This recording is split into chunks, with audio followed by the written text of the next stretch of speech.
घंटों लगेगा अगर मैं गिनाने लगूंगा क्या बदलाव देखने को मिला। बिल्कुल गिना दीजिए, हमारे पास पूरा टाइम। एक समय वो था जब समाजवादी पार्टी की सरकार थी और माननीय मुलायम सिंह जी मुख्यमंत्री हुआ करते थे, उन्होंने सपुस्तक एग्जाम की व्यवस्था कर दी थी।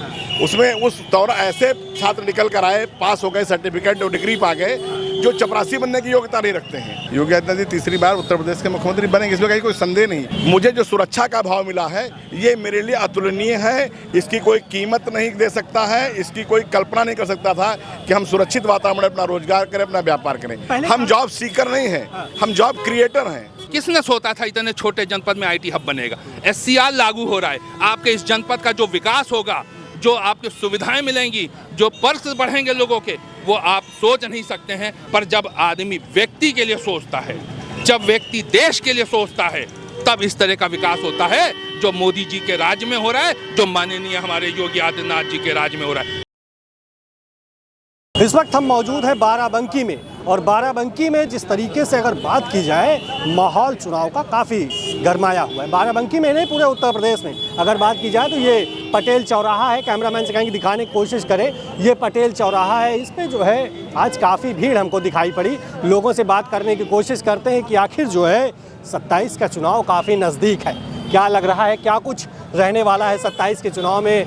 विपक्ष भी मैदान में उतर चुका है। योगी आदित्यनाथ तीसरी बार मुख्यमंत्री बनने वाले हैं, क्या कहेंगे? 2027 का चुनाव केवल उत्तर प्रदेश का चुनाव नहीं है, ये उत्तर प्रदेश का चुनाव ये तय करेगा कि भारत किस दिशा में जाने वाला है। जब 2047 में अपना 100वां गणतंत्र दिवस मनाएंगे या स्वतंत्रता दिवस मनाएंगे, उस समय के को तय करेगा 2027 का चुनाव। योगी आदित्यनाथ मुख्यमंत्री बनेंगे? बिल्कुल बनेंगे। योगी आदित्यनाथ जी तीसरी बार उत्तर प्रदेश के मुख्यमंत्री बनेंगे, इसमें कहीं कोई संदेह नहीं। अखिलेश यादव ने तैयारी कर रखी उनको मठ भेजने की। वो उनका सपना है, वो देखें, इस पर कोई रोक नहीं है। सपना देख सकते हैं वो। ये अखिलेश यादव का सपना है? हाँ बिल्कुल, दिवा स्वप्न है जो पूरा नहीं होने वाला, पूरा नहीं होगा। फिर से एक बार उत्तर प्रदेश योगी आदित्यनाथ के नेतृत्व में काम करेगा। फिर से उत्तर प्रदेश भारतीय जनता पार्टी और कमल के फूल के नेतृत्व में काम करेगा, जिसकी अगुवाई माननीय योगी आदित्यनाथ जी महाराज करेंगे। पिछले कुछ सालों में अगर बात की जाए तो क्या कुछ बदलाव देखने को मिला है? घंटों लगेगा अगर मैं गिनाने लगूंगा क्या बदलाव देखने को मिला। बिल्कुल गिना दीजिए, हमारे पास पूरा टाइम। 2017 में भारतीय जनता पार्टी की सरकार उत्तर प्रदेश में आई और 2014 में केंद्र में आई। उससे पहले ये खबर बना करती थी देश में कि कहीं भूख से कोई मर गया, कहीं कोई किसान परेशान होकर के आत्महत्या कर ली। लेकिन आप मैं दावे के साथ कह सकता हूं कि जब से योगी आदित्यनाथ जी महाराज की और केंद्र में भारतीय जनता पार्टी की सरकार आई है, आज एक भी खबर आपको ये सुनने को नहीं मिलेगी कोई भूख से मर गया हो। रोटी कपड़ा मकान की सारी समस्या भारतीय जनता पार्टी के डबल इंजन की सरकार ने अपने कंधे पर ले ली। और इससे मुक्ति के बाद इससे आगे बढ़ करके शिक्षा, गुणवत्ता पर शिक्षा देने का संकल्प जो लिया है, जिसके लिए कंपोजिट विद्यालयों की स्थापना की जा रही है। 45 विद्यालय प्रोग्रेस में हैं, बनाए जा रहे हैं और 27 चल रहे हैं। एक समय वो था जब समाजवादी पार्टी की सरकार थी और माननीय मुलायम सिंह जी मुख्यमंत्री हुआ करते थे, उन्होंने सपुस्तक एग्जाम की व्यवस्था कर दी थी।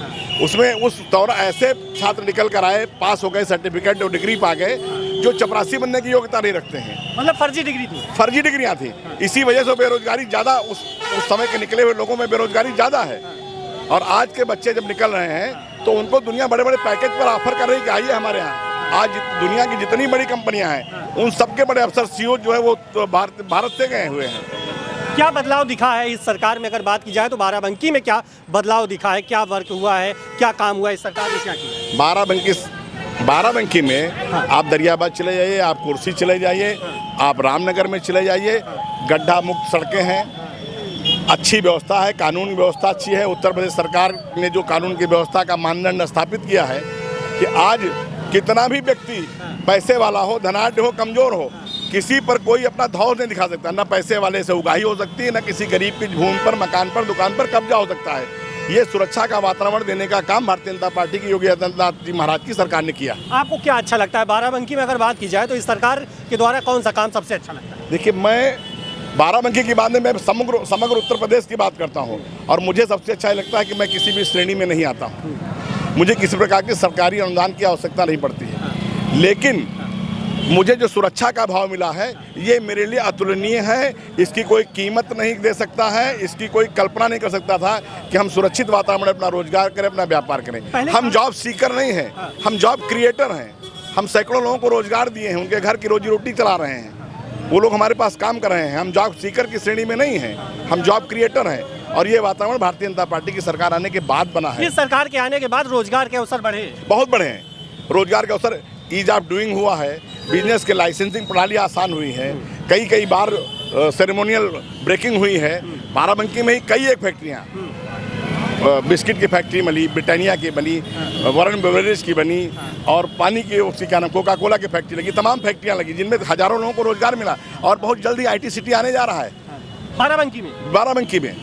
बाराबंकी में जो हमारे सूत मिल बंद हो गई थी, उसकी ज़मीन को सरकार ने डेवलप करके IT सिटी डेवलप करने का मन बनाया। और बिल्कुल वो जल्द ही जल्द अलॉटमेंट होने वाला, 20 तारीख को शायद किसी कंपनी का इनॉग्रेशन भी होने वाला है। तो क्या लग रहा है कि अब की उत्तर प्रदेश का जो चुनाव है, जो अखिलेश के दावे हैं कि PDA जो है अब की सरकार जो बना रही है, क्या लग रहा है कि PDA अब की सरकार बना पाएगी? कौन सा PDA? उसकी परिभाषा क्या है?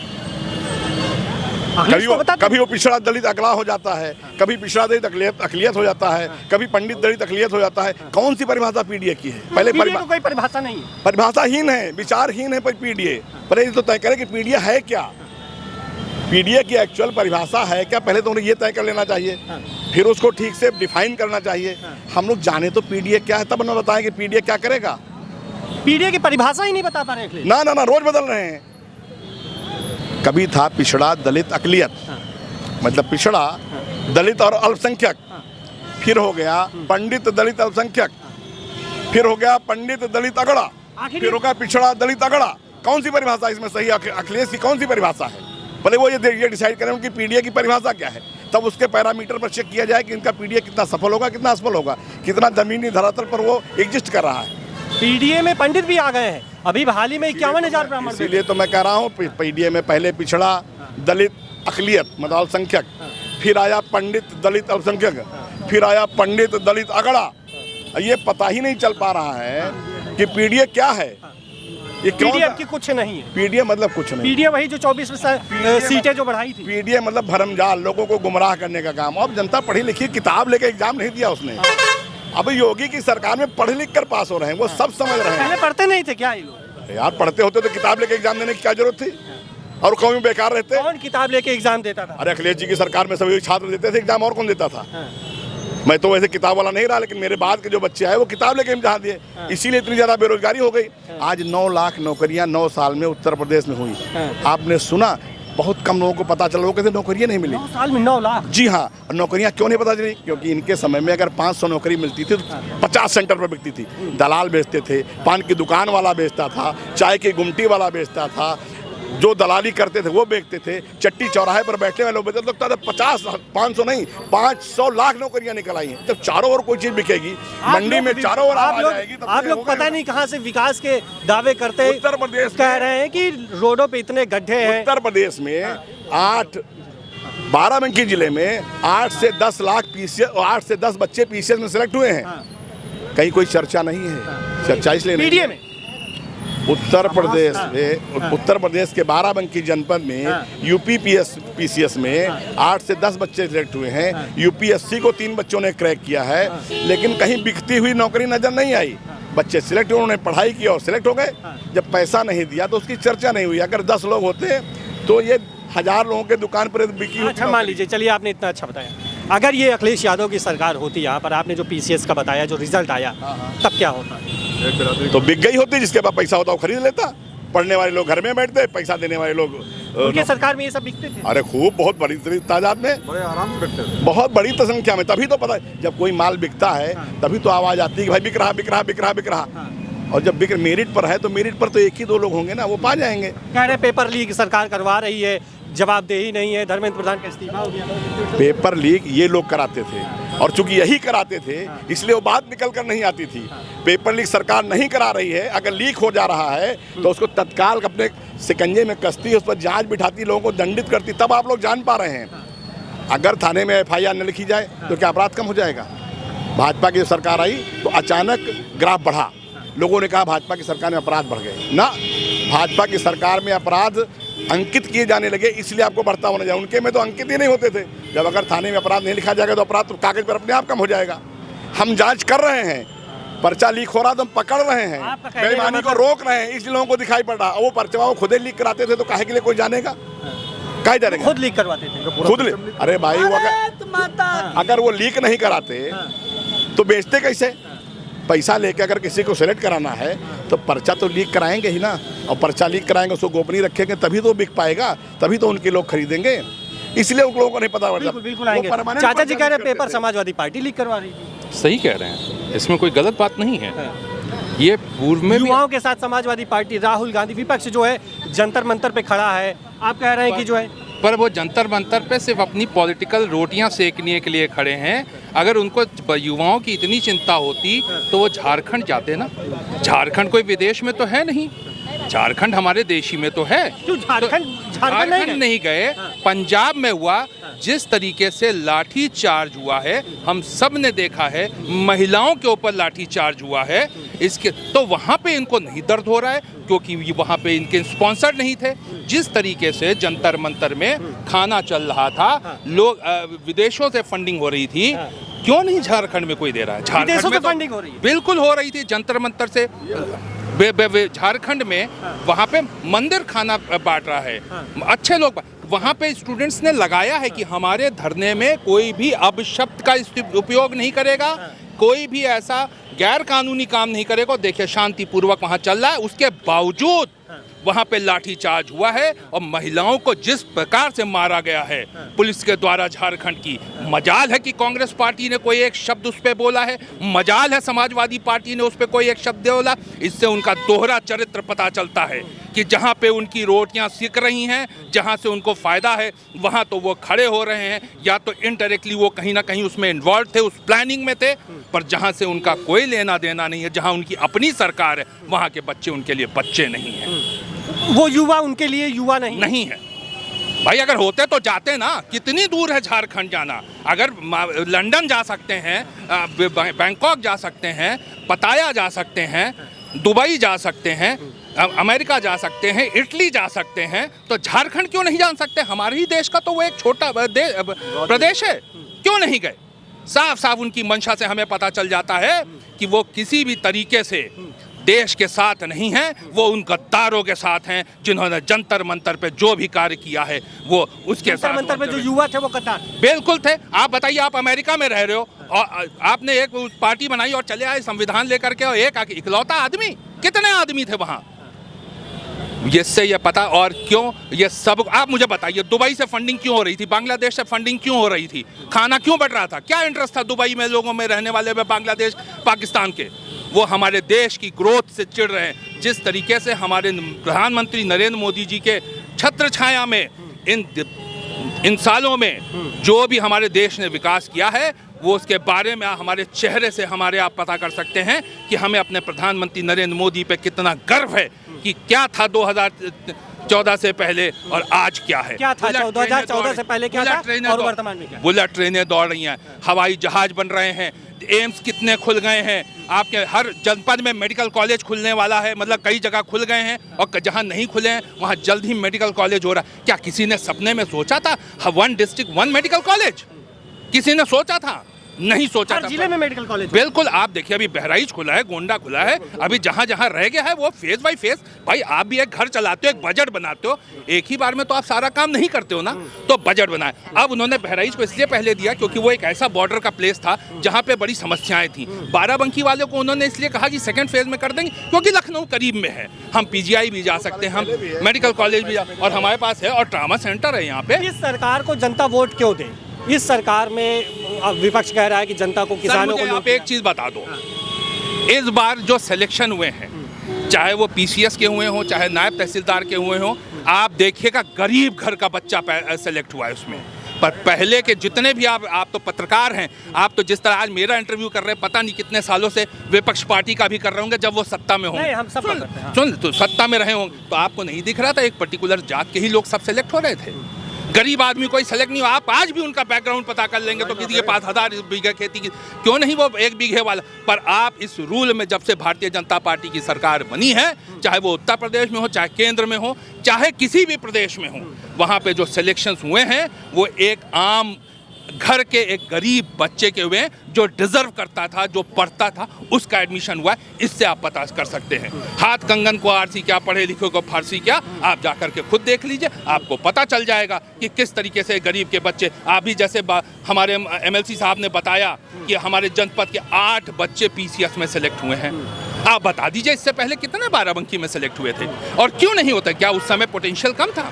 पोटेंशियल उस समय भी था। अखिलेश यादव योगी आदित्यनाथ को जातिवादी कहते, ठाकुरई करते हैं और एनकाउंटर जो है जाति विशेष वर्गों पे किया देखो ऐसा है, जब मेरे पास बताने को कुछ नहीं होगा तो मैं आपकी ही बुराई करूंगा। और वहाँ 3 तरीके के लोग होते हैं, एक एवरेज माइंड, एक इंटेलिजेंट माइंड और एक इंटेलेक्चुअल माइंड। एवरेज माइंड क्या बात करता है? यही बात करता है जो आपने प्रश्न पूछा। इंटेलिजेंट माइंड क्या बात करता है कि मैंने 10 साल पहले ये किया था, 5 साल पहले ये किया था, या 4 साल पहले ये किया। इंटेलेक्चुअल्स क्या करते हैं? They talk about the ideas, what mister Modi is doing, what mister Yogi Adityanath is doing in the country, in the state.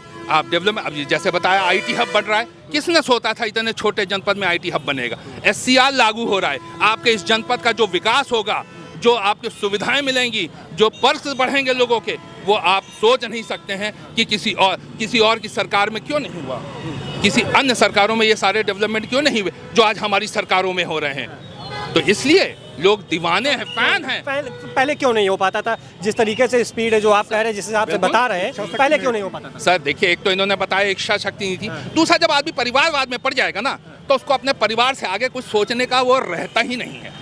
वो अपने परिवार के बारे में सोचता कि किस तरह हमारा परिवार फले फूले, किस तरह हमारे परिवार के लोग आगे बढ़े, किस तरह हमारा बैंक बैलेंस बढ़े।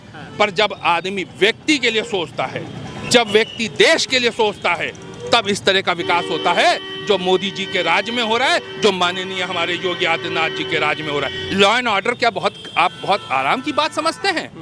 बताइए किस तरह। अभी आप टीवी में आप भी देखते हैं, हम भी देखते हैं, आप ही मीडिया भाइयों की वजह से हमको पता चलता है कि इलाहाबाद में क्या होता था, कानपुर में क्या होता था। आज आपकी बहन सुरक्षित अगर 8 बजे भी नहीं आएगी तो आपको इस चीज़ की चिंता नहीं है कि 8 बज गए, बहन क्यों नहीं आए। आपको ये चिंता हो सकती है कि ट्रांसपोर्ट मिला कि नहीं मिला, पर और कोई भी फितूर आपके दिमाग में नहीं आएगा। इससे बड़ा सुकून आपको अपने बच्चों के लिए। सुरक्षित है?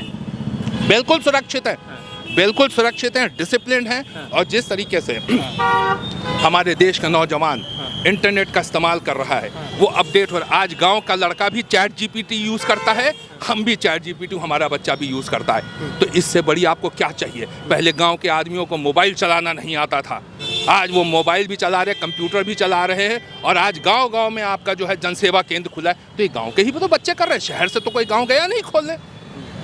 तो ये किसकी देन है? आपको आज मैं बताता हूँ, लोकसभा में P चिदम्बरम साहब, जो कि इतने बड़े फाइनेंस मिनिस्टर थे, उन्होंने जब बात हुई कि हम जो है ऑनलाइन पेमेंट का ट्रांसफ़र करेंगे, हमारी सरकार ने जब कहा, भारतीय जनता पार्टी की सरकार ने कहा मानिए, तो उन्होंने कहा साहब इंटरनेट कनेक्शन नहीं है, एक वेंडर कैसे, एक सब्जी वाला कैसे पेमेंट लेगा, क्या करेगा? बताइए। पढ़ा लिखा व्यक्ति जो गमलों में गोभी उगाता था करोड़ों की, सुप्रिया सूले जो कि शरद पवार जी की बेटी हैं, वो भी लोकसभा में है। ये स्टेटमेंट वहाँ रिकॉर्डेड है कि उन्होंने कहा साहब कैसे करें। आज आप बताइए, लोग पान की दुकान सामने है, 2 रुपए का मसाला भी खरीदते हैं तो टक से ऑनलाइन मार देते हैं। विदेशों के लोग आकर के हमारी तारीफ, हमारा UPI विदेशों में चल रहा है। अब इससे ज्यादा और क्या बता दें? इतना है बताने को, मेरा गला। मतलब जनता जो है, आपकी जो विपक्ष दावा कर रहा है कि आपकी सरकार विपक्ष बनाएगा, राहुल गांधी और ये अखिलेश यादव की जो जोड़ी है, युवाओं की जोड़ी कही जा रही है कि अखिलेश यादव और राहुल गांधी जो है उत्तर प्रदेश में जो है गठबंधन की सरकार बनाएंगे। सर वैसे तो ये बड़ा प्रश्न है, पर मैं आपको जो अभी ट्रेंड चला, क्या राहुल जी ने दिल्ली में समझौता किया था, बंगाल में किया था, बिहार में किया था? वो चाहते ही नहीं है कि रीजनल पार्टी आगे बढ़े। जब रीजनल पार्टी खत्म होगी तो वो स्पेस को ये भरेंगे, इसलिए समझौते के बड़े देश को खत्म करना चाह रहे हैं। वो ऐसा दिख रहा है ट्रेंड में, जैसे उन्होंने, हम ये अभी नहीं कह सकते।